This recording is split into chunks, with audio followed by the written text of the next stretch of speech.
मला एकच वाटतं की आमदारकीला तुम्ही बऱ्याच ठिकाणाहून निवडणूक लढू शकता.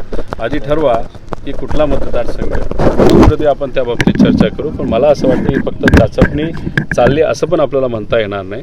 पण कुठंतरी चर्चेत राहायचं, बातमी देत राहायचं याची चर्चा आहे. पण लोकसभेला जो व्यक्ती उभा राहिल्यानंतर लोक त्यांना इलेक्शनमध्ये नाकारतात.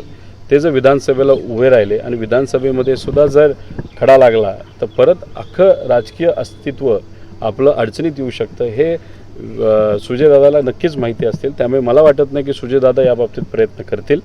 पण त्यांचे कार्यकर्ते नाही तर जे काय एजन्सी असतात सर्वे करणाऱ्या, त्यांनी उगाचच काहीतरी कुठेतरी सर्वे केल्यामुळे ही चर्चा सुरू झाली असावी असं मला वाटतं. तर तुमचे इथे चांगले मित्र आहेत आणि एक सुशिक्षित तरुण राजकारणामध्ये दिल्लीत होता, मात्र आता राज्याच्या राजकारणात असायला हवा का? तुम्हाला काय वाटतं? काय एक सल्ला मित्र मैत्रीचा? ज्याला दिल्लीची सवय लागलेली आहे तो परत महाराष्ट्रात सहसा कोणी येणार नाही. कारण आणि लोकसभेला जी व्यक्ती, जसं मी म्हणालो की तिथं जे काय कारण असेल त्याच्यात त्यांना खडा लागला असेल, लोकांनी लोकशाहीच्या माध्यमातून नाकारलं असेल, विधानसभेला उभा राहून परत जर समजा जसं एखादा आमदारकीला उभा राहतो, पडल्यानंतर जिल्हा परिषदला जेव्हा एखादा व्यक्ती उभा राहतो तिथेही जर त्यांना लोकांनी नाकारलं तर अस्तित्वच संपू शकतं.